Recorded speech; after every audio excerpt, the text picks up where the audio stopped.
programs on teacher education. But this year for our NEP orientation, it's for the first time he's with us.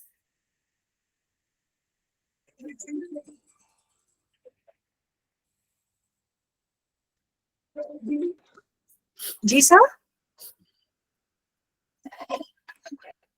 Achha, just a minute, sir. Am I audible now? Yes, sir, you are. Yes, sir. Yeah. Yes, sir. Okay. Right. We can hear you. So, sir, we have around 100 participants from all over the country who have joined this program with us. And as you know, this is an NEP orientation and sensitization program. And for us, this is the 16th program in a row that we're running. Yes. And I have with me Dr. Mohammed Shakir. He is in the Department of Education of AMU. Very, very awestruck by being on the same platform as the illustrious, stalwart. Oh my God. You don't have to say all that. So, Sir, Dr. Shakir will be introducing you to our participants. He's the coordinator. Has kindly agreed. Thank you. And yeah. Thank you, so ma'am. Dr. Shakir, I think you can go ahead. Yes, ma'am. please. Thank you. Actually, sir, ma'am has said that, instructed me that I will also remain present when Ved Prakash sir will be there in the session. And otherwise, ma'am is busy in some other program, but ma'am has spare time. Thank you, ma'am. So, ma'am has said that such a great personality is there before us, then I will also remain present. Participants, it's rarely we see such a beautiful and great personality before us. Participants, we have seen his signature, sir. I have seen your signatures, name only. Now I am seeing you here, and that too that you are in America right now at 5 a.m. and I think it's 5:35 in India, sir, right now. So participants, you are, I think he does not need any introduction. You all are aware about his great personality. We have with us Professor Ved Prakash, and the meaning of the name Ved Prakash is light of the knowledge, Gyan ke Prakash, and he has proved that in his entire career. Sir is the former chairperson of University Grants Commission of India.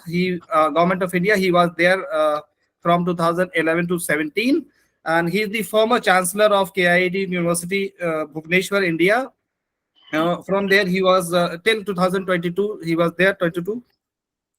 And presently, he is also looking after administration in various universities. Like he's the chairman of advisory committee, board KIET University.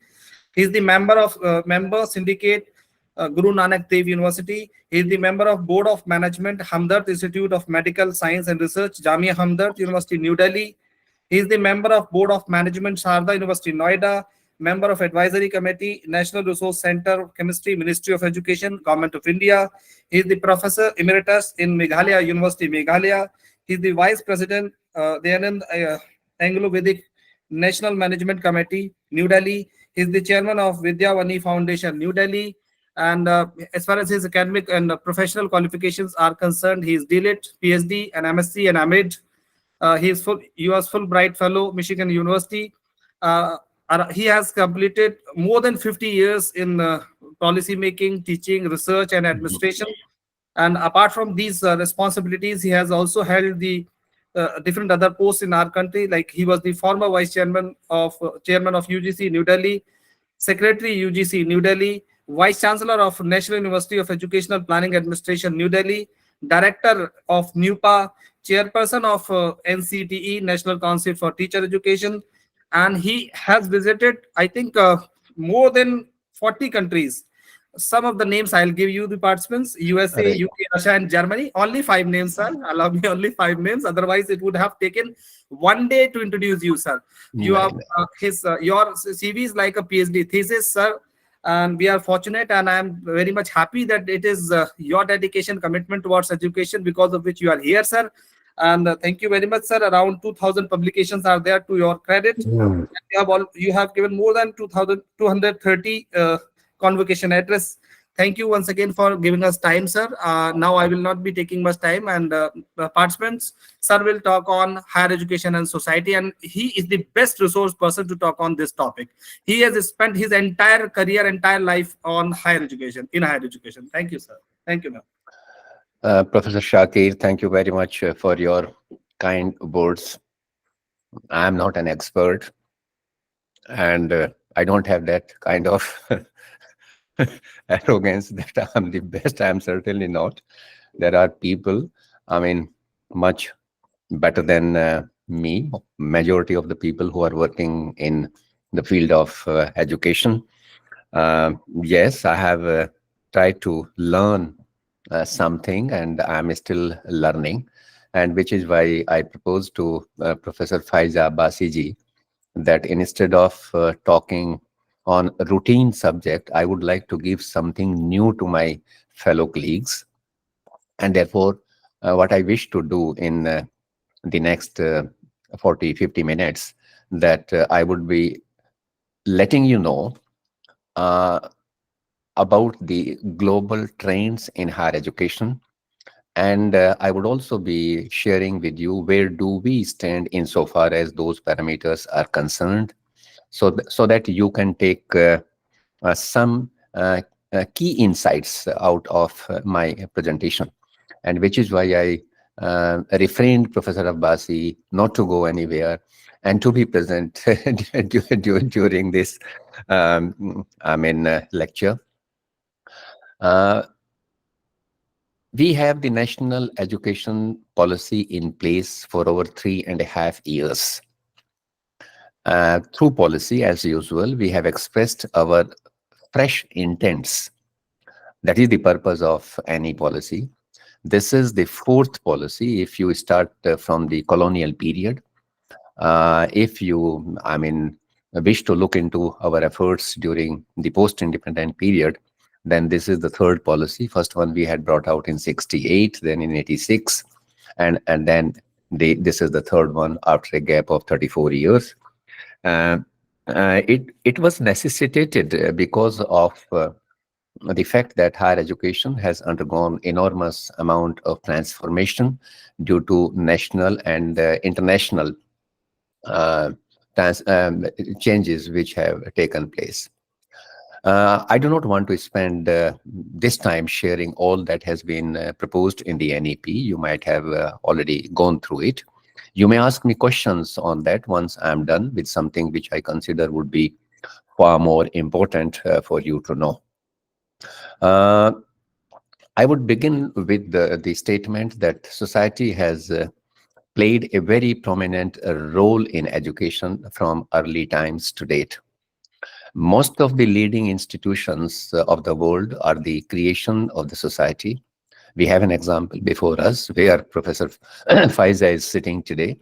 This is the institution which was created by Sir Syed Ahmad Khan.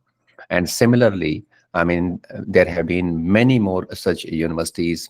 Another university in the same state was created by Pandit Madan Mohan Malviya ji. Thakur Rabindranath Tagore established Vishwa Bharati in Bolpur in the state of West Bengal. And Jamshedji Tata had established Indian Institute of Science way back in 1909 in the city of Bengaluru. Globally, if you look, the society is known to have contributed in various ways. It has been in the form of donations from philanthropists, alumni, foundations, maybe in the form of scholarships, research grants, infrastructure development, establishing chairs, etc., etc. Initially, ladies and gentlemen, the education was confined to teaching and learning of language, religion, and preservation of intangible assets of the nation. In fact, the society has contributed in immense measure to provide the basic structure for education, including the widespread use of structures of disciplines, which we have created in the late 18th and early 19th century, actually.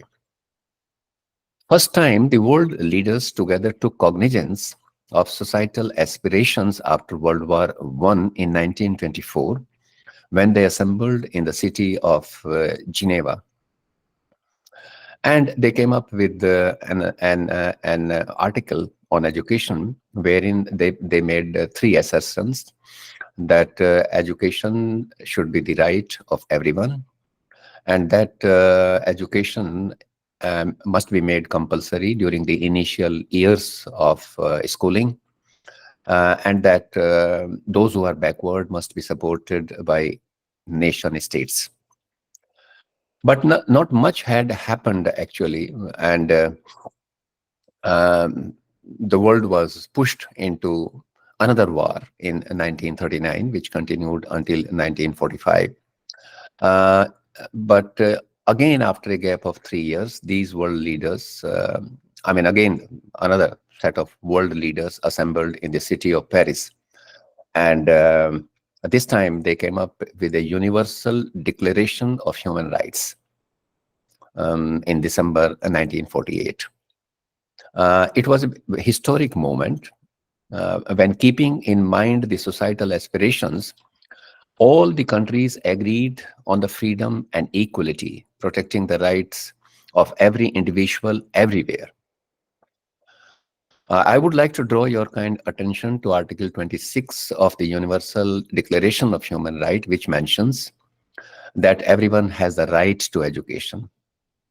There are 4 assertions, and I would like to share those 4 assertions independently with you in Article 26.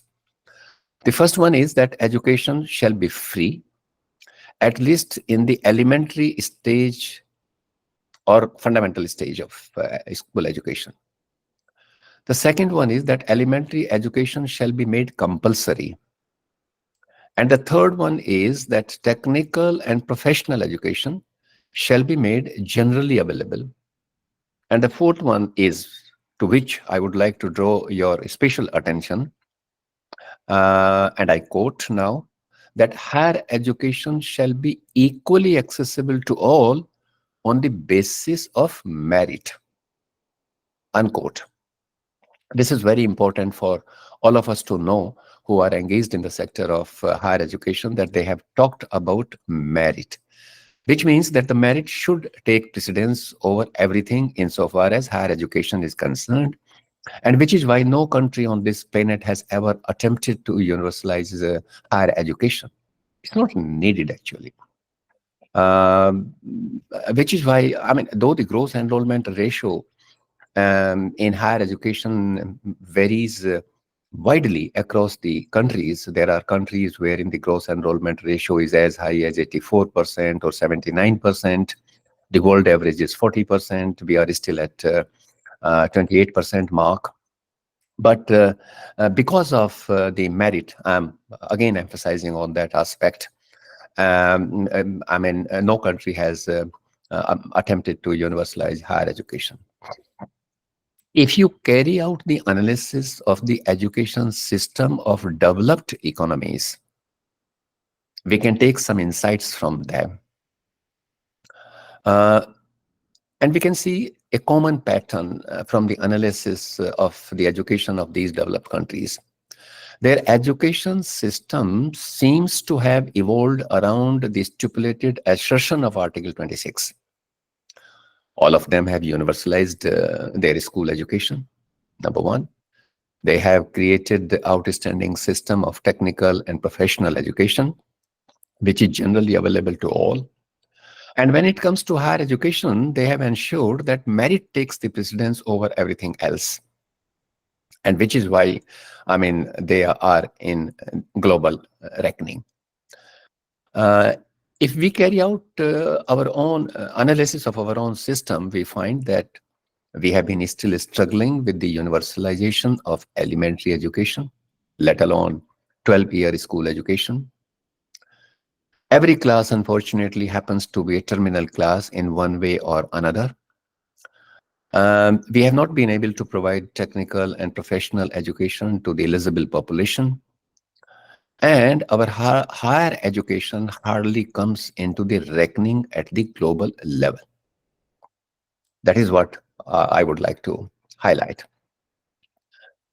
The UNESCO, let me mention about this organization to you. This, of all the UN organizations, the UNESCO is one which has done good job actually.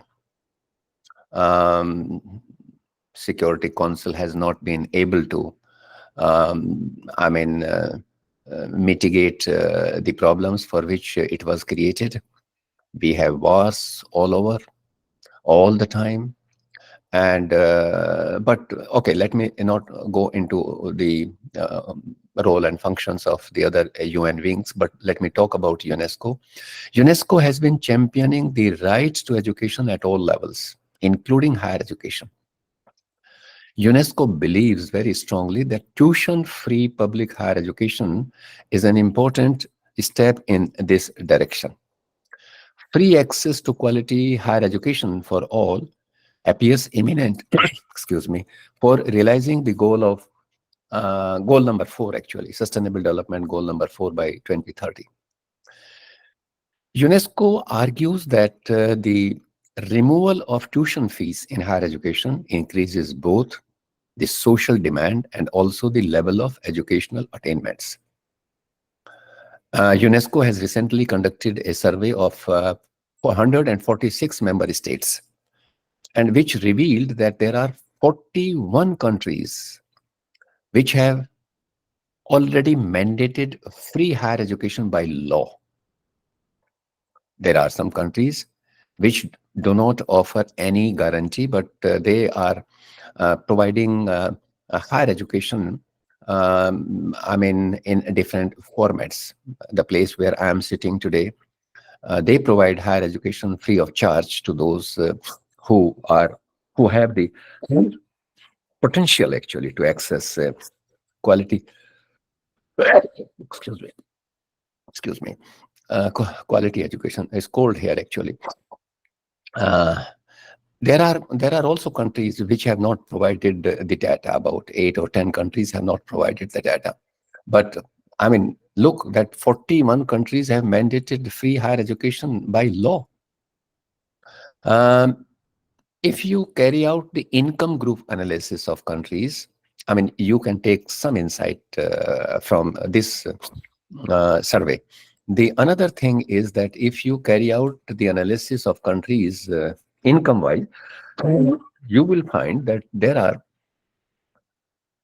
about 20% low income and lower middle income countries which have mandated free higher education. And it doesn't require an intellect of a very high order to understand that it is the low income and lower middle income countries that need special global attention to provide access to free higher education. We are one of them. Let us see, where do we stand, actually? I believe that the removal of tuition fees in higher education could prove to be more effective in developing economies like ours.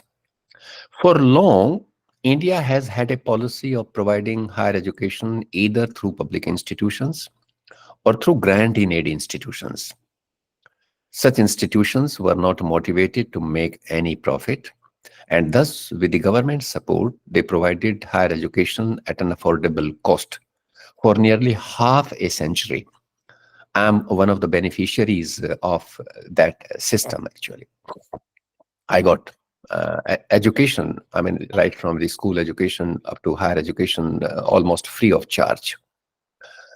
Centrally funded higher educational institutions like one of Professor Shakir, Aligarh Muslim University, they provide free higher education to some select group of students like the scheduled castes, scheduled tribes, the other backward classes.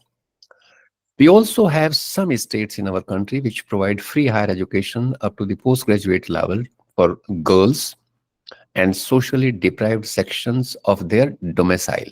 One has to be the domicile of that state. But the situation in our country had changed drastically since the time of economic liberalization, privatization, and globalization. These are the benefits that we are deriving out of that since 1990. I'm saying it in a sarcastic manner, actually. They are not the benefits. This has led to slow but steady withdrawal of the state from higher education. It has led to rapid rise in high fee charging higher educational institutions. I mean, the process started initially with professional, technical, and medical education, but it soon engulfed all kinds and all types of higher education. I do not know whether the Aligarh Muslim University is an exception or they are also offering this so-called self-financing programs uh, on their campuses, on their campus. The trend now manifests in public higher education as well all over the country, and post-recovery has now become a norm in India because of the steady withdrawal of state support. So, I mean, we can take some insight from this kind of comparison between what the other countries have done and what we have done thus far. If you look at the growth of higher education globally, you will find that in the past 2 or 2.5 decades, the higher education globally has seen significant growth in enrollment. I mean, though there are still millions around the world who are not able to access higher education. Enrollment has increased in all groupings, but at different rates. We are very fond of aggregating the figures and portraying that we have made tremendous progress. But remember one thing, my dear friends, that when we are aggregating the figures either at the provincial level or at the federal level, many a time we lose the grip and the sense of the problem. Globally, if you see that the total enrollment has touched 235 million mark. Worldwide, the gross enrollment ratio in higher education has increased from 19% to 40% in the last 2.5 decades.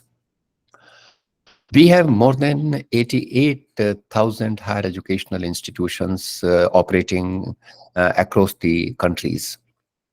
There are about 4,000 in the United States of America, more than 3,000 are in China, more than 1,200 in Russia, like that.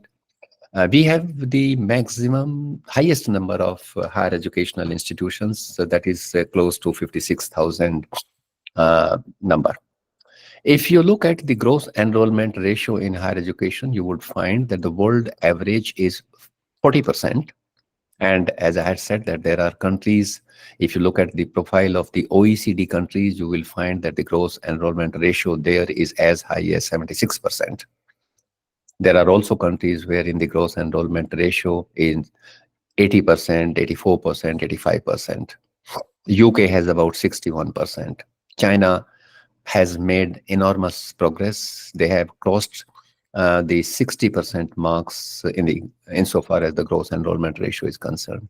We are still at 28%. Though I can say that we have traversed a long distance since 1817, when we established the first college in the country in the name of Hindu College, with the blessings of Raja Ram Mohan Roy and his fellow colleagues. And then we came up with various other colleges during 19th century, like Pune College, Elphinstone College, Madras Christian College, etc.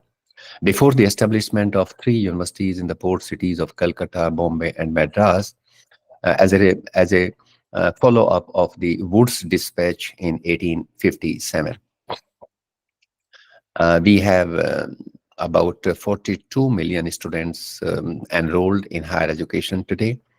The gross enrollment ratio is 28%, and we have more than 1,150 degree awarding institutions, which include our institutes of national importance like ISERs, IITs, IIMs, which also includes the central universities, the state universities, private universities, and which also includes institutions deemed to be universities.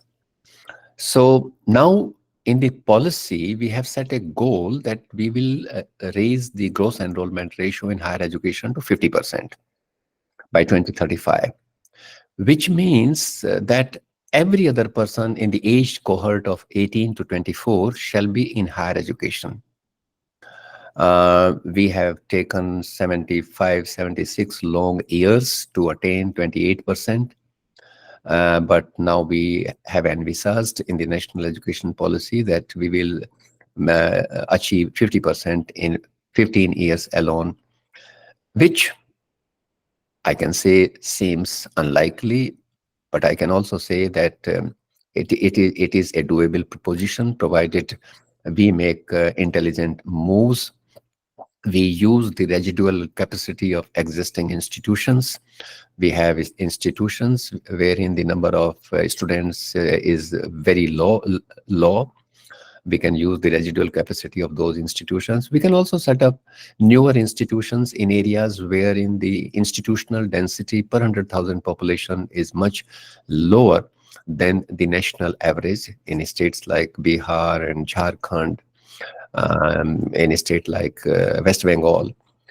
Because we have a very peculiar situation, we also have states wherein the number of higher educational institution per 100,000 population is as high as 49 and 48. So this is about that. Now I would like to reflect on the gender equality in higher education. Globally, I mean, access to higher education has increased at a faster pace among women than men in the last 2.5 decades, which is a very good thing. But I mean, it has increased from about 19 or 20% to 43 or 44% among women in the last 2.5 decades, compared to that of men, wherein the gross enrollment ratio has increased from 19% to 37%. However, women's participation in STEM subjects, in science, technology, engineering, medicine, mathematics, remains 18 percentage point lesser in women than men. Worldwide, the share of women researchers is lower than the share of men. But there are countries wherein the share of women researchers is as high as 45%, for instance, in US, 41% in European Union, and 28% in UK.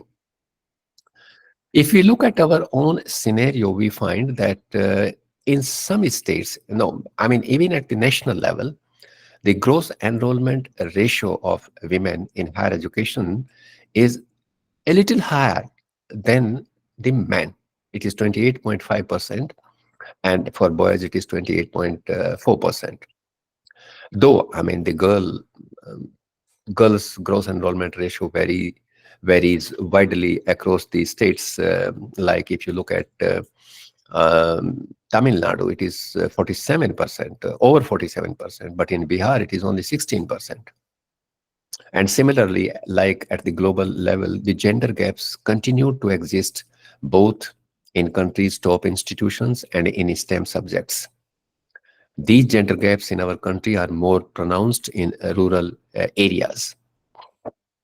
There are persistent challenges of access and equity that need to be addressed to achieve parity. Among other measures, I think it also requires greater focus on improving the transition rates of girls at the school stage. If we are not going to increase the transition rate, if we are not motivating girls to move into basic sciences at the school stage, we would never ever be able to increase the transition rates, nor we would be able to attract more number of girls in these STEM disciplines actually. So there are global challenges insofar as the women participation in higher education is concerned. They are more pronounced in our own country, so that is the insight that we can take. If you look at the global inequalities in groups with disabilities, you again find the same scenario. But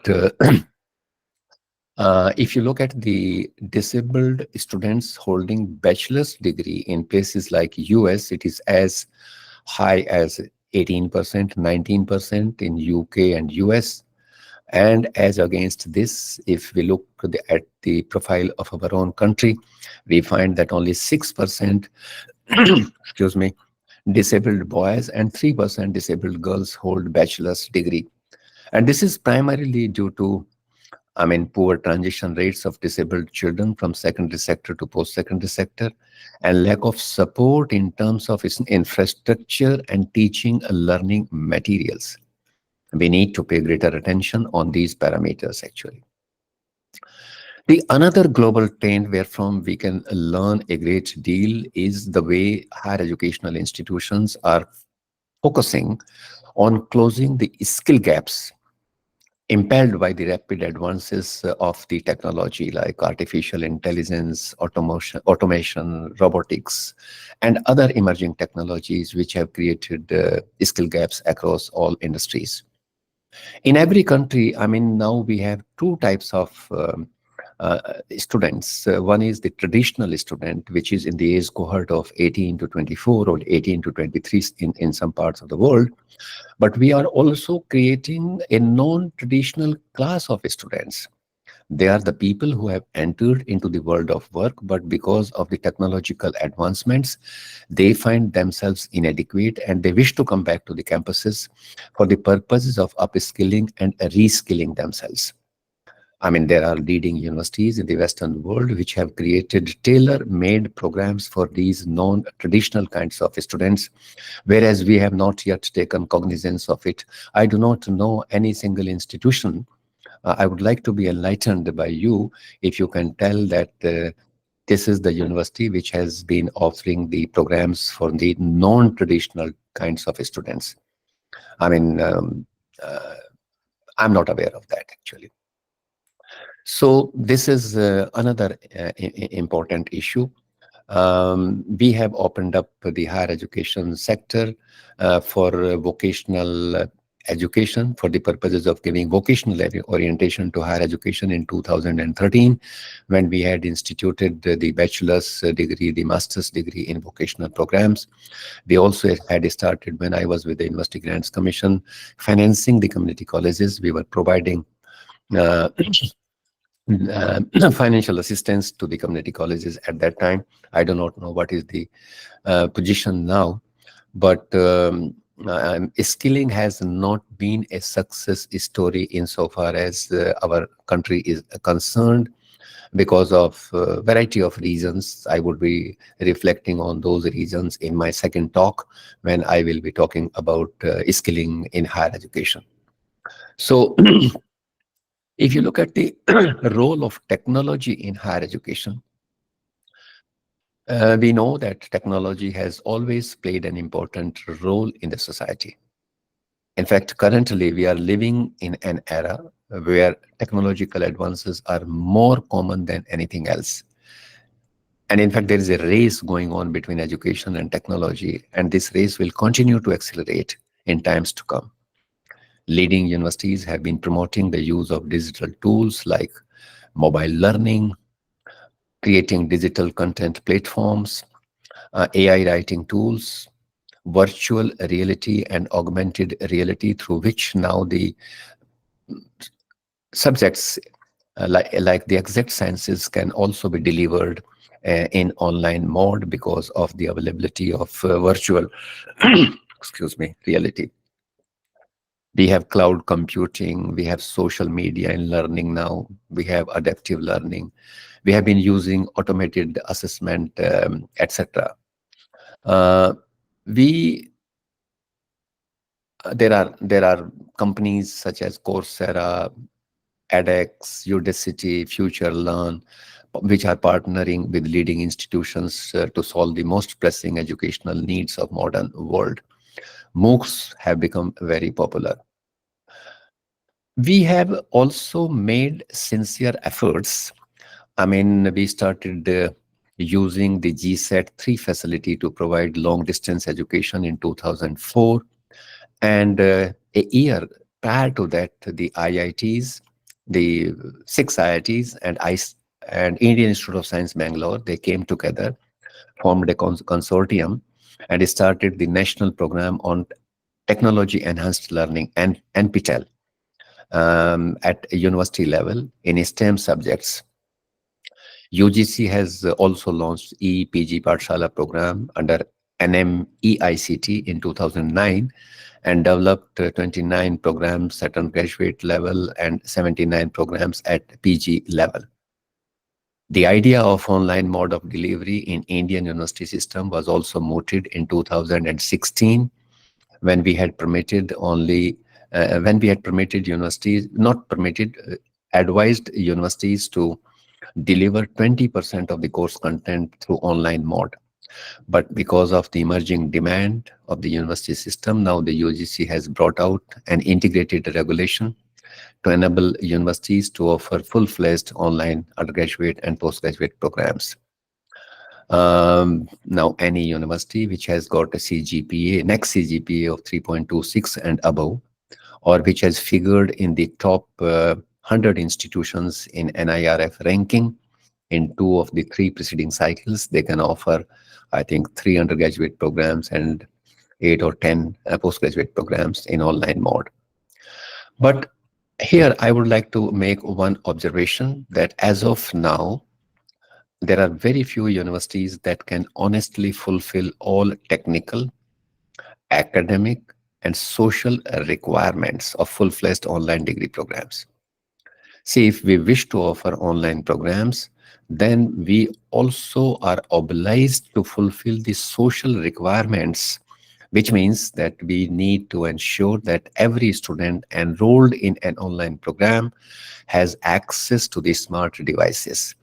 And if they are not able to afford it, then the institution must make proper arrangements for that. Otherwise, it is of no use. I will also like to reflect on the diversification of campuses. I mean, there are countries, diversification in terms of student population and in terms of curricular programs.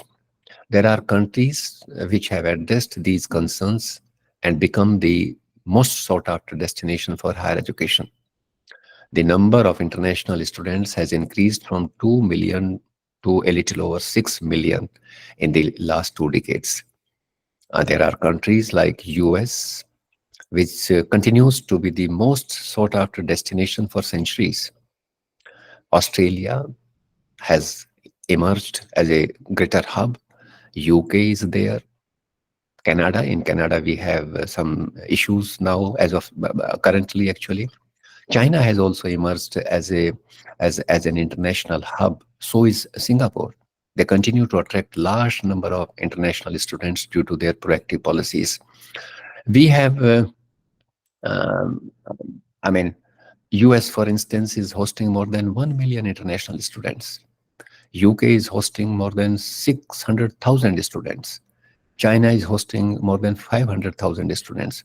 In the policy, we have talked about the internationalization of higher education, and we have gone to the extent of making an assertion that all higher educational institutions will have a special office to deal with the foreign students. But if you look at the present situation, we hardly have about 48 or 49,000 international students in our country. Most of them come from the neighboring countries. And there are only a couple of universities which attract international students. I mean, Aligarh Muslim University is one of them. So what we need to do on this part is to work a lot to attract greater number of students for the purposes of diversifying our campuses. This is what is needed, and it helps our own students actually to learn a great deal by way of interacting with the students who come from different backgrounds. That is the purpose of school, higher education actually. There is also another trend which is emerging at the international level. The leading universities are coming up with the flexible learning pathways. They have come up with the policies keeping in view the uniqueness of individuals' learning trajectory. And these policy frameworks which they have created prove to have widened the participation rates, provided better responsiveness to diverse student needs. They have improved the general level of education in the society. They have strengthened equity, and they have increased the completion rate of studies. And if these policy frameworks have done so much, why should we not take lessons from them? We have talked in the new policy about the flexibility, but I think we need to learn from different countries which have put in place the flexible learning pathway policy framework, whether it is their national higher education qualification framework, or whether it is the policy on recognition and validation of prior learning, or policy for lifelong long learning, or policy for flexible learning, separate national policies actually. So there are at least 11 types of pathways to enter into higher education across the world. We can see what kind of learning pathways do we need insofar as the social and physical conditions at our place exist. Historically, actually, our system has suffered from rigidity in terms of curricular provisions, time, and space. We have introduced the policy of multiple entry and multiple exit. We have brought out various couple of frameworks like the National Credit Framework, National Skill Qualification Framework. We have laid down national occupational standards. But it might take a while before they get institutionalized, but we can't escape. If we are to internationalize higher education, that is the greatest insight we can have from it. I come to the quality aspect of it, but before I say anything about quality, let me tell you that no one has been able to articulate quality in education, because quality continues to be a construct, social construct, and it always remains a moving target. There was a conference held in 2019 in China, wherein the world leaders tried to come up with a universal definition of quality, but there was no consensus to have a universal definition. Worldwide, there are, more than 300 quality assurance bodies which are operating. There are 116 countries which have come up with the national qualification frameworks addressing higher education. These frameworks are used heavily for curriculum development, for diversification of campuses, recognition of credentials, etc. We also have created national level resource institutions like NAC, like NBA. NAC does institutional accreditation, NBA does program accreditation. We have also come up with our own ranking system in 2015, which is known as NIRF. You may be familiar about the criteria which are employed for the purposes of assessment and accreditation by NAC and NBA, and the criteria which are employed by the NIRF for ranking the institutions under different categories: overall, universities, college, engineering, management, pharmacy, etc. I would also like to draw your attention to the global ranking in higher education, which is based on certain parameters like the volume of research, the quality of research produced by those universities, the faculty-student ratio, the employer's reputation, and the international faculty and international student ratio, etc. If global ranking is taken as a criterion for quality, there are only a few countries that continue to dominate at the international level. I'm not going to go into the QS ranking or Times Higher Education ranking of 2024. You can Google and you can see it for yourselves. For the paucity of time, I will not take much on this, but I would like to say that about 1,500 or 1,600 universities have participated from about 104 countries in 2024 QS global ranking. Ranking was based on 13 parameters. Of the top 10 universities in QS ranking of 2024, 4 are from US and 4 from UK. One is from Switzerland and one from Singapore. There is none, from us, from our country. If you go a step further and see the top 50 ranking, top 50 universities of the world, we find that 16 of them are from US, 8 from UK, 6 from Australia, and 5 from China.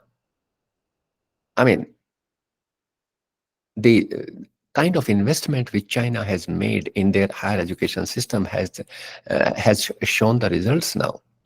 3 from Canada and 2 from Japan. About 90 Indian universities had participated in QS ranking 2024, and it is only the IIT Bombay which was ranked 149th, and then came IIT Delhi 197th rank. ISC Bangalore got 225th or 26th rank, I believe. And then we have other IITs. Universities are are at much lower pedestal. So we can draw some lessons from there as well. I think if you look at the global research trends, in the policy, we have said that we will have only 3 sets of universities, 3 sets of institutions, sorry, research-intensive universities, teaching-intensive universities, and autonomous colleges with degree awarding powers. Universities, of course, have the dual responsibility to serve the local needs on the one hand and to address global concerns through research. However, the modern societies need a greater number of research universities, but remember that number of research universities has always been less, and it will continue to remain that, because a research university cannot be a national institution. It has to be it has to be truly international institution of higher learning. US, we all know that US universities continue to dominate the global scenario. US has more than 250 research intensive universities. Their share in global research turns out to be around 17%. They are spending, US is spending more than 3.5% of their GDP on research. So what is the key insight for us from that? If you look at UK, similarly, UK has about 3 dozen research-intensive universities, and their share in global research turns out to be about 8%. But if you look at the expenditure that they are incurring on research and development, it turns out to be close to 3% of their GDP. China. Interestingly, Chinese universities are contributing more than 1 million research papers per annum. They have captured the ace position in terms of volume of research. And the share of China in global research turns out to be close to 20%. China is also spending more than 2.43% of their GDP on research and development. If we look at our own system, we find that we hardly have research-intensive universities. You can hardly identify 10% of the Indian institutions which can be considered research-intensive universities. Our share of in global research is about 8%, but you will be shocked to know that we are spending only 0.65% of the GDP on research and development, and we try to compete with the US universities and UK universities and other leading universities. I think we need to invest much more to increase our standing at global level in terms of both volume and quality of research. Let me also reflect a little about financing. I will quickly sum up after that. Adequate financing in higher education continues to be a worldwide phenomenon. Leading countries have established better models of financing their higher education. Public universities in those countries continue to receive greater support from both the federal government as well as from the provincial governments. Governments in those countries do not make distinction between a public university or a private university when it comes to promotion of research. Western universities also have a culture of collaboration with industries. We have been talking about the collaboration in our country, but we have not taken lessons from these Western universities or the other universities which have a strong collaboration with the business houses. They have a great culture of attracting additional resources through philanthropy, donations, and endowments, which were there in our country as well, but such sources have dried up now. And which is why, I mean, these countries are making substantial investment on education in terms of their GDP allocation on education. For instance, US is spending more than 6.4% of its GDP on education. And see the size of the GDP of the United States of America. So our goal of spending 6% of GDP on education remains a distant dream since 1966, when Kothari Commission made that recommendation. We are still spending less than 3.5 or 3.6% of the GDP on education. And most of the federal resources are consumed by the centrally funded educational institutions. States are not able to support higher educational institutions because of their weak resources. The decreasing funding from the states and federal government is making the lives of universities miserable in our country. I think the time has come when we need to set up a fresh committee to ascertain the quantum of resources required for the present setup. I mean, we have such a gigantic system of higher education. So Kothari Commission has made that recommendation in 1966, when the size of the education, shape and size of, education at all levels was much smaller than what it is today. And therefore, we need to undertake a serious exercise for the purposes of ascertaining how much resources do we require. We have to take a lot of measures. Now, I would close. It is almost an hour. Evidently, I can say you can say that higher education has undergone significant shifts in recent years, and with the rapidly changing landscape, the public sentiments about the value of higher education is shifting. People are asking insightful questions for which we have weak answers. People are looking for answers how higher education is going to respond to skill requirements, employment opportunities that are arising due to automation, globalization, and emerging technologies. And in our country, the challenges are manifold, starting from acute shortage of faculty, poor gross enrollment ratio, rising costs, reduced revenues, along with increased inflation, serving needs of the public and private institutions. Declining enrollment in certain areas of study is also a major challenge for us. And the demand for high opportunity programs which are not available, and which is why our children are flying overseas, diminishing quality of research and emerging modes of delivery. I mean, everyone knows today that the world is changing so fast that soon we will have professions where there would be a surge in job demands. What are those professions? What would those professions be? And what kind of preparations are we making to respond to the requirements of those professions? What are we going to do in areas wherein the enrollment is shrinking? Would we allow them to die down? Would we consider that only the programs relating to um, market-oriented programs would be of greater help to the society, and that the language and that the humanities and that the social sciences are not going to be as important as the programs relating to information and communication technology? Would we allow those subjects to die down?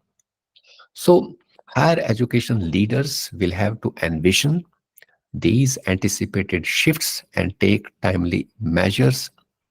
These high opportunity programs in areas such as health, behavioral sciences, computer and mathematical occupations, etc., are poised for the most rapid growth.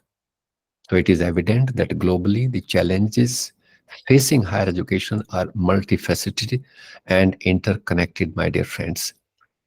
Um, I mean, if we are not going to give futuristic orientation to interdisciplinary teaching and learning, maximization of the use of technology, if we are not going to enhance student support services, if we are not going to strengthen the industry partnership, if we are not going to raise funds, allocate more resources, then we will not be able to compete with the rest of the world. And therefore, the key lies in continuous adaptation and evolution of educational offerings. It would, of course, require a dynamic approach in this ever-evolving economic landscape with the full support of the society. I will close by making the last assertion, and that is that what a society are we if we do not have the courage to admit our shortcomings? So thank you very much, my dear friends. This is all I wanted to share with you. I might not have covered all aspects of higher education because it is a very vast area, but I have tried to reflect on the significant aspects of higher education. I have tried to portray about the, I have tried to share with you the global trends. I have also shown you our own standing in so far as our reckoning in global higher education is concerned. I will stop now. I will leave the floor to Professor Shaki and Professor Faiza Abbasiji. If you have questions, I would like to take questions from you for the next 15-20 minutes. So over to you, Professor Abbasi. Yes. Thank you. Thank you, sir. Indeed, very enlightening. I heard every word of it, and with such a bird's eye view of the entire global scenario of higher education, and truly an example of thinking globally and acting locally. I'm sure the participants also stand enlightened and greatly educated.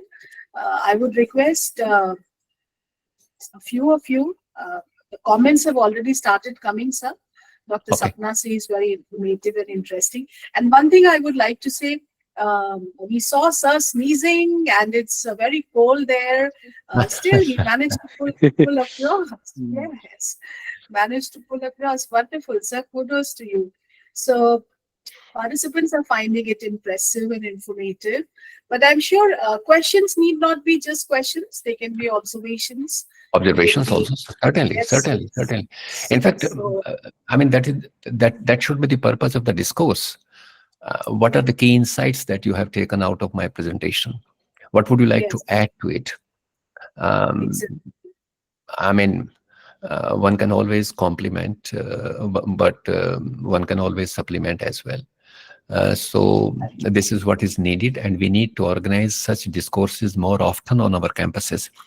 Lest I forget one thing, Professor Abbasi, I would like to say one thing to all the fellow colleagues today through this lecture, that we require a lot of interventions at a school stage in order to strengthen the higher education. Okay. Kothari had indicated it in its report in '66 when he said that the problem with the Indian's education system is that we, all the three sectors are working in isolation.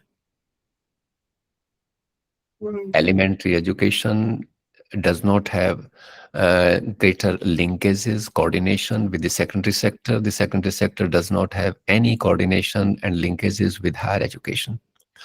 I would earnestly request you, I mean, you are very fortunate to have had access to quality education in our country. You have entered into the sector of higher education. If you go to a neighboring school as a professor of a university and interact with the teachers and share your knowledge and wisdom with them, talk to the students, you would be able to motivate them, to encourage them. They would consider you as a role model. So whenever you get an opportunity to do this, you should do it.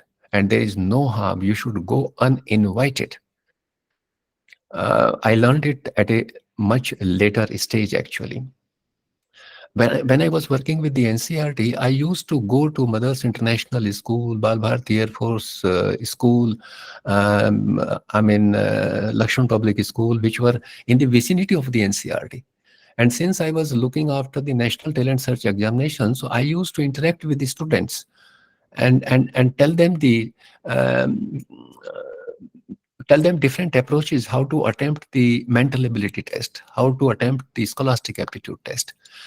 And I did not have any vehicle at that time. I used to travel by bus.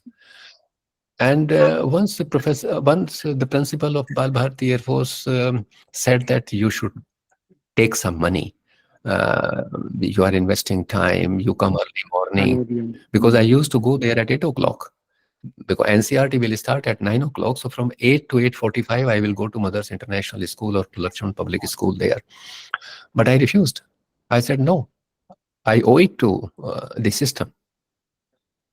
Because I got education free of charge.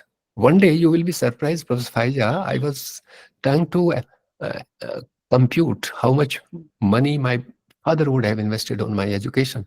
And it couldn't reach 3,000 rupees for the whole of my career. So don't I owe it to the nation? Completely. And therefore, we are duty bound. And even now, Faiza, I would invite you to join my foundation. I have created a foundation, and through my foundation, I go to different institutions and talk to the school children, tell them the advantages of early goal setting. What are the various stages when they should set goal for themselves? I mean, before they enter into grade 11, they must set their goal, whether to pursue the humanities or social sciences or commerce or basic sciences. And before they enter into higher education, they should set up their goal. Where would they like to go? What kind of institutions would they like to go? So if you tell, we were absolutely unaware of these things. I came to know about the UPSC only when I did my post-graduation, that there is a national level resource institution. Oh my God. I mean, I come from that era. Okay. So I would request all of you, I mean, to take upon themselves, to take upon yourselves this responsibility of going and interacting with the school teachers and with the school students, actually, in order to motivating them, in order to guiding them, in order to counseling them. That's right. Together. That's right. So, sir, very inspiring words from you. Thank you. We're moving on to the question answer session now. I can see one hand raised, and that's the right thing to do, Dr. Ramkumar. We would request other participants also first to raise their hands. Introduce yourself first, your subject, and the name of your institution, your host institution where you come from, and then you're most welcome to ask your question. So let us go ahead with Dr. Ramkumar. जी, आपका सवाल. Yes, very good evening, sir and ma'am. Or my name is Dr. Ram Kumar. I have done PhD from Baba Saheb Bhimrao Ambedkar Institute, Lucknow. Sir को around 10 year back live सुना था जब मैं PG कर रहा था। Okay, और professor सोती साहब के टाइम पर। Yes yes yes yes. और या सेव मतलब ये होता है ना सर कि मैं कह नहीं पा रहा हूँ कि बहुत ही अच्छा लगा था। कुछ ऐसे वर्ड्स जैसे जैजेंटिक आपने बोला था वो मुझे आज भी याद है। बहुत कुछ आपने एक्सप्लोर किया था पोडियम पे। और मैं खुद लकी मान रहा हूँ कि चलो ठीक है, एमएमपीटी के माध्यम से या एमयू के माध्यम से मुझे आपको लाइव सुनने को मिला। क्वेश्चन सर कोई नहीं है, लेकिन ओके। एक ये है कि आपने पूरी इंडियन एजुकेशन को एक बहुत ही वेल डिफाइंड मिरर के रूप में रिप्रेजेंट किया है। जैसे हम लोग के साथ भी बहुत से चैलेंजेस हैं जॉब को लेकर के, करियर को लेकर के, उस सब को लेकर के। ये आने वाले जनरेशन में और बढ़ने वाली है। तो जो आपने सर या हिंट किया था कि जो ऑनलाइन मोड कोर्सेज हैं जो बेसिकली चाहे एनआईआरएफ रैंकिंग में टॉप मोस्ट हैं या अदर रैंकिंग में टॉप मोस्ट है, केवल वहीं तक लिमिटेड ना हो, बल्कि ये फ्रॉम टॉप टू बॉटम तक अगर एक्सप्लोर हो, that will be more feasible, beneficial and it will shape our society in this regard. Thank you very much sir, बहुत अच्छा लगा। मैं ट्रेवल में था तब भी कंसिस्टेंट सुनता रहा, उतरने के बाद मैं बैठ गया, अभी रूम पे नहीं गया हूँ। मैं कहा सर का ओके। पूरा सुनूंगा ओके, फिर घर जाऊंगा। All right, all the very best thank you sir, professor thank you Ram sir. Kumar. Yes yes. Okay. बहुत बहुत शुक्रिया राम कुमार जी. जी जी The wonderful words from you. जी। And certainly everyone else is also greatly enriched. I can feel that. Okay, so we see two more hands raised. Virendra, I will now request you, Dr. Virendra. Professor Virendra. जी, अपना तारुफ. Yes Virendra. हाँ, आप. प्रणाम sir. प्रणाम। प्रणाम sir. सभी को प्रणाम। मेरा नाम है वीरेंद्र। मैं असिस्टेंट प्रोफेसर हूँ ज्योग्राफी का, भूगोल ओके। विषय को पढ़ाता हूँ। एक एक बड़ा पुराना कॉलेज है गोहाना के अंदर। गोहाना एक सोनीपत डिस्ट्रिक्ट के अंदर आता है, हरियाणा के अंदर, और एक बहुत पुराना डिस्ट्रिक्ट है, 1966 से कॉलेज है, उसी के अंदर जलेबी पढ़ा रहा हूँ। जलेबी हाँ बहुत हाँ, बड़ी बिल्कुल अच्छी बिल्कुल मिलती है बिल्कुल वहां सही पर। पहचाना। माथुराम वाली जलेबी इतनी बड़ी होती है, या 400 ग्राम की एक जलेबी होती है। बिल्कुल सर, आपने सही पहचाना है। तो सर वहां से हूँ मैं, उसी कॉलेज में पढ़ा रहा हूँ जिस कॉलेज में पढ़ा था। ओके। और मेरे को ये चीज आपकी बड़ी सही लगी, मेरे को जो आपने बताया कि वी हैव टू चेंज, हमें भी बदलाव करना पड़ेगा। जैसे और कंट्रीज हैं वो इतनी अपडेटेड हैं अलग अलग चीजों में, तो हमें भी अपने एजुकेशन सिस्टम को वहां तक ले जाना पड़ेगा, हमारे लिए भी चैलेंज है। और जैसे हमारे में ज्योग्राफी में डार्विन होता है, फिटेस्ट कैन सर्वाइव, डार्विन की थ्योरी है, तो फिटेस्ट सर्वाइव करेगा। तो उसीलिए हमें भी अपनी अडोप्टेबिलिटी बढ़ानी पड़ेगी और नई चीजों को स्वीकार करते हुए अपने अंदर चेंजेस लाके अपने बेटरमेंट के लिए, अपने फ्यूचर जनरेशन के बेटरमेंट के लिए हमें उसे अंगीकार करना होगा। और काफी आपने इतना अच्छे से आपने बताया सर, एकदम अच्छी क्रिस्टल क्लियर हो गया चीजें। और हमें खुद पे काम करना पड़ेगा बहुत ज्यादा, और काफी मजेदार रहा sir. Thank you. Thank you, Virender, and we should be careful from such people who question the Darwin theory of evolution है। कुछ ऐसे भी तो लोग हैं ना हमारे लीडर्स जो ये कहते हैं कि वो उसी को कंटेस्ट करते हैं, हाँ? हाँ तो जी। आपने डार्विन का नाम लिया तो मुझे याद आ गया। They didn't read about the Darwinism, that's why they asking. देखिए, जिम्मेदारी राष्ट्र को आगे बढ़ाने की शिक्षकों के ऊपर ही होती है। बिल्कुल। ओके, सबसे महत्वपूर्ण भूमिका शिक्षक की होती है। वो जिस तरीके से अपने राष्ट्र को बनाना चाहता है वो बना सकता है। और इन्हीं कंडीशंस में, I mean you look at the life history of sir Syed Ahmad Khan, how he had built the institution we take a lot of pride today in. Okay, बहुत difficult situations में उन्होंने काम किए। I'll give you the example of you read the biography of Madam Marie Curie, the lady who got 2 Nobel Prizes in 2 different areas of study, one in physics and another in chemistry. कैसे काम करती थी वो? She did not have even proper ventilation in the room where she was crystallizing radium. Okay, तो हर वक्त ये ही शिकायत करते रहना कि साहब कुछ नहीं हो सकता, ये कमी है, वो कमी है। जो भी कमी है, उन्हीं कमियों के बीच में एक रास्ता खोजा जा सकता है।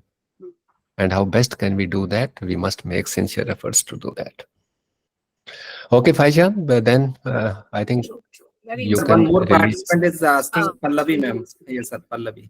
Yes, Professor Shakir. अच्छा, Pallavi ji. So, Miss Pallavi in this from Yes, Pallavi Gupta ji. not saying also. I think these are the last two questions we are taking up some of the morning for you, and you really need to take some cup of rest with a kara or something to battle your cold. Okay, Pallavi ji, जल्दी से आप अपना सवाल करें, फिर हम आगे बढ़ेंगे. Unmute yourself. Pallavi ma'am, unmute हाँ, करिए. yes, Pallavi. Yes. Dr. Faiz and Dr. Ved Prakash, thank you very much. तो बहुत अच्छा Yes, सेशन बेटी. था. मैंने पूरा सुना है, वर्ड सुना है. आपका सेशन बहुत अच्छा था. सर मुझे एक चीज़ ऐड करनी है. जब भी हम एजुकेशन की बात करते हैं, हायर एजुकेशन या फिर एलिमेंट्री ही क्यों ना हो, आई थिंक जो सोसाइटीज़ जैसे जापान है, जर्मनी है, आपने बताया यूएस है, साउथ कोरिया है, इनफैक्ट चाइना भी है सर, जहाँ पर इतना आपने रिसर्च की बात करी कि 1 मिलियन रिसर्च पेपर्स बन रहे हैं.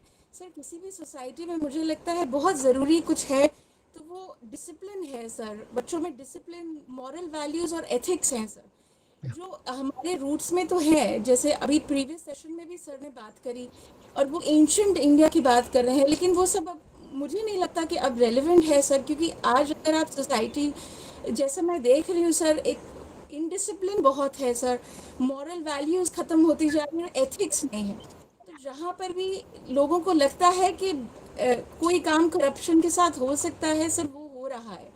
और किसी भी सोसाइटी में एजुकेशन को अच्छा बनाने के लिए डिसिप्लिन बहुत ज़रूरी है. Yeah. अब चाइना को देख लीजिए सर, चाइना में वर्ल्ड का सबसे डिसिप्लिन लेबर है और एजुकेशन भी बहुत डिसिप्लिन है. मतलब अगर कुछ होता है तो बहुत ही डिसिप्लिन के साथ होता है. तो अगर एज टीचर्स अगर हम ये 3 चीज़ बच्चों में डाल सकते हैं, मॉरल वैल्यूज़ सर, डिसिप्लिन और एथिक्स, तो ये एजुकेशन को एक फेविकॉल की तरह जोड़ सकते हैं. नहीं तो बिना डिसिप्लिन के, बिना मॉरल वैल्यूज़ के सर एजुकेशन का अकेले कोई मायने नहीं है, जो हम Correct. काफ़ी हद तक हो चुके हैं. तो सर मुझे ऐसा लगा कि ये भी एज टीचर्स सिवाय सिलेबस के अलावा हमें ये भी बहुत ज़रूरी है एजुकेशन को. जैसे आप जापान सोसाइटी देख लीजिए सर, जापान अपनी एथिक्स के लिए, अपनी वैल्यूज़ के लिए वर्ल्ड में फेमस हैं. तो अभी मुझे तो सर थोड़ा लगता है पल्लवी थोड़ा सा आपकी आवाज पल्लवी रुक के आ रही है, बीच में कुछ डिस्कनेक्ट हो रहा है. तो I think you have made your हाँ. Point. Thank you. You've made your point Ma'am. about ethics and I think you're wearing the wrong earphone or maybe your mic is away. कुछ मसला है आपकी audio में थोड़ा. I've made Okay. my point, ma'am.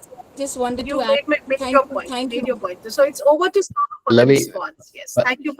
नहीं, Pallavi ji, I couldn't agree more with you.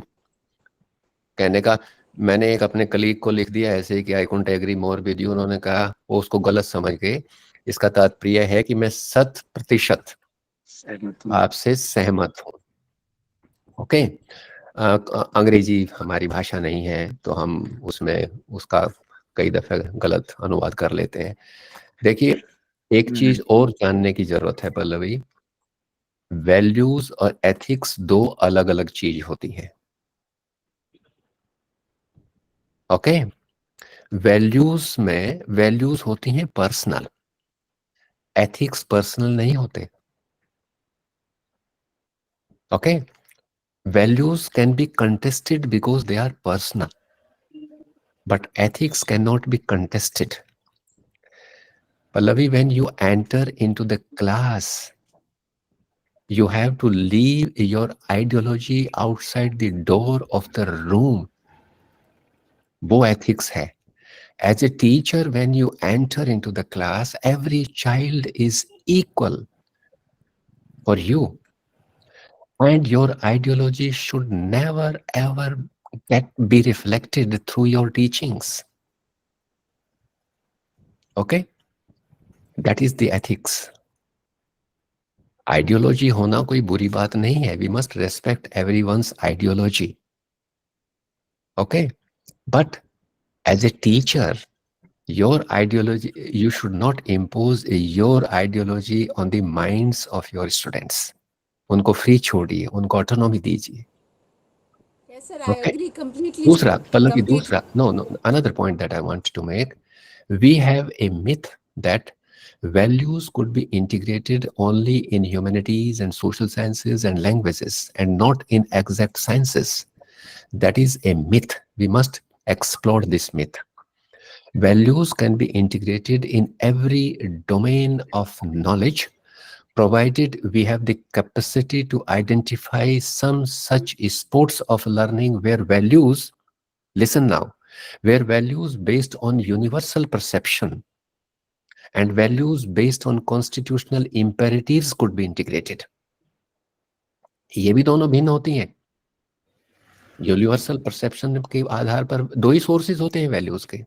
एक universal perception, honesty है, integrity है, कैरेक्टर है, they are universal values. But constitutional values based on constitutional imperatives कौन सी होंगी? जो हमने आर्टिकल 51A में इंसर्ट की हुई है, जिसमें हमने कहा है कि we will promote the composite culture of the country, we will protect the natural resources including lakes, rivers, ponds, wild life. है ना आपके आर्टिकल 51A में, जिसमें आप कहते हैं कि we will strive to achieve excellence individually and collectively so that as a nation state we continually rise to greater heights. Those are the values based on constitutional imperatives. They can also be integrated. And let me quickly give you the example, the last example.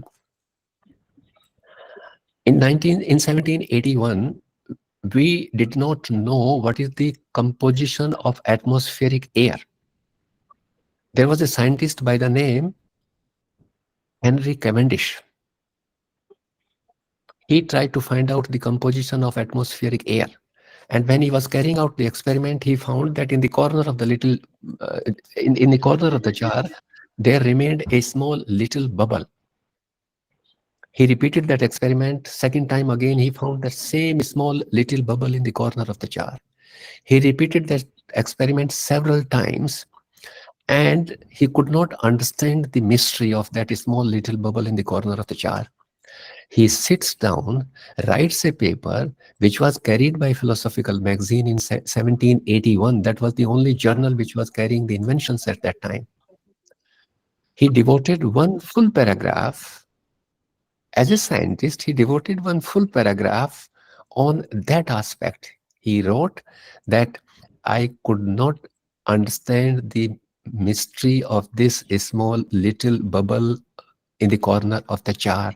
I have repeated this experiment several times, but I have failed to resolve this mystery. I hope that the posterity will find this answer at some point in time. Huh? See, if you share it with your students, how many values can you inculcate and promote amongst the children? Oh, सोचता है कि मैं नहीं कर पाया, but somebody will be able to do it. And then, lo and behold, it happened after a gap of 100 years in the same lab, which is known as Cavendish Lab in Cambridge University. Ramsay and his team in 1881 found out that it was an inert gas. Okay, so even in basic sciences, you can inculcate values based on universal perception, based on constitutional imperatives. Okay, I would recommend you to read the book authored by Dirk Collier. The title of the book is The Emperor's Writings. Okay, today the time is not permitting because I have another engagement. I have to take my wife somewhere. Wherein Akbar wrote a letter. I will share that later. In the second lecture, I will share that. You remind me, Prof Abbasi, if I forget that. Akbar is writing a letter to Jahangir, highlighting the value, the difference between knowledge, wisdom, and truth. I will share that later. तो थोड़ा छोड़ देता हूँ next जी sir, बहुत शुक्रिया। हम देख रहे हैं एक हाथ और उठा है, लेकिन हम ये सवाल कर लेंगे because as sir has already नहीं, mentioned that he's- चलो ले लेने दो, नहीं अभी ले लेने दो, मैं ले लेता हूँ। Suma Singh, Yeah. sir. Sir, namaste, sir. This is Suma Singh from Mount Carmel. Suma, I was seeing you, but you were looking different. Sir, I want to take off from your last line. Continuous adaptation and evolution of higher education, आपने कहा. So this, for me, coming from Bangalore is a cause of concern because we have thrown away NEP and we have gone back to what is supposed to be a state education policy. So my concern is, given the fact that you yourself throughout the session emphasized on how important education is. And of course, higher education need not be universal, as you rightly said. It should be something which is driven by merit. Why is it that we as academicians and you and your people as policy makers don't seem to have a consensus when it comes to where higher education should go? Because sir, हमको problems पता है, हमारे curriculum is outdated, we don't have resources, we don't have industry interaction, our faculty needs to be updated in several ways. Suma, what you have to do is, sir थोड़ा unmute सा कर दीजिए mute कर बाकी लोग दीजिए, को. हाँ.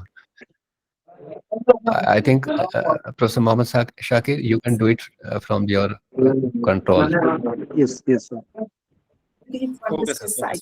I'm giving a job to Suma Singh, and the job Suma Singh for you, Professor Suma Singh, for you is to arrange a meeting between Mr. Siddharamaiah, D.K. Shiv Kumar, and Pradhan, Dharmendra Pradhan, and Narendra Modi. Okay, then you can find this. I know about it that your government has constituted a committee at the state level to come up with the policy. Suma Singh ji, I am of the opinion that in education we should rise above the level of ideologies. What is best for the children?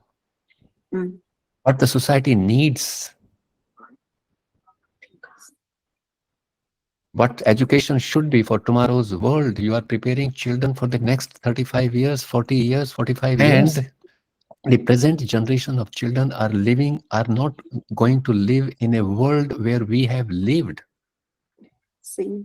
If I had borrowed the notes in the chemistry subject from Professor Abbasi, those notes will help me survive for 30 years or 35 years. Gone are those days now. Okay, you are living in very challenging times. And we should not, shy away from organizing discourses on issues of historical significance and contemporary, on historical and contemporary issues, actually. I will only say that this is not a good thing to have, to make it it should be a debatable issue, no doubt about it. But I think we should rise above the ideological differences insofar as educating the children of the country is concerned. Education of the children of the country is concerned.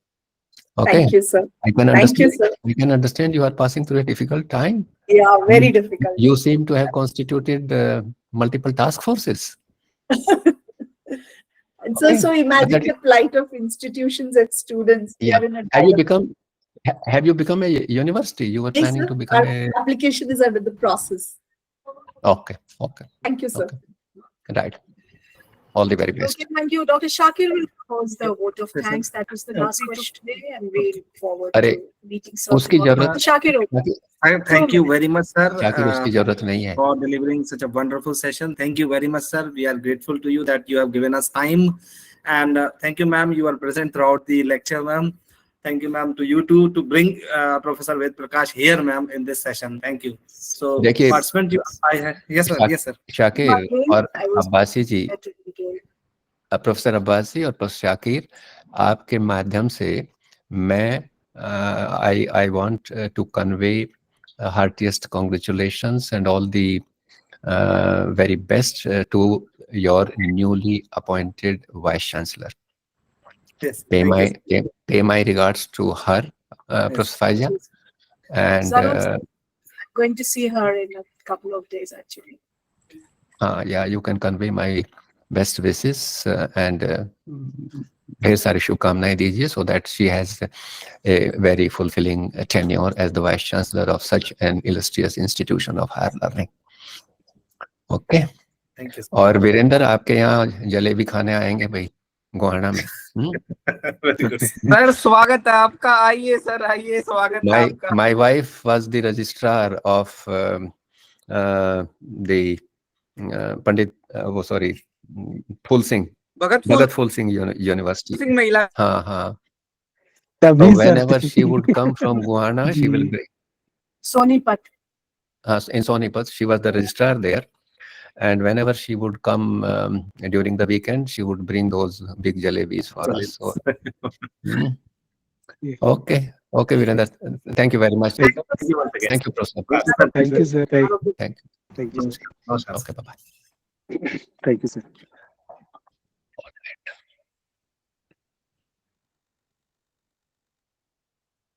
Participants, a link will be shared at after 3 minutes. A link will be shared, and you need to complete that. Some questions are there. You need to complete those questions. Participants, आपको एक link share किया जाएगा 2 minute के बाद, और आपको वो करना है. It's mandatory. UGC has instructed us that there will be 2 assessments before NEP program and then after NEP's program, after attending the program. So it's mandatory. On the group, Mr. Mazhar will share the link. Please complete that. Okay, participants.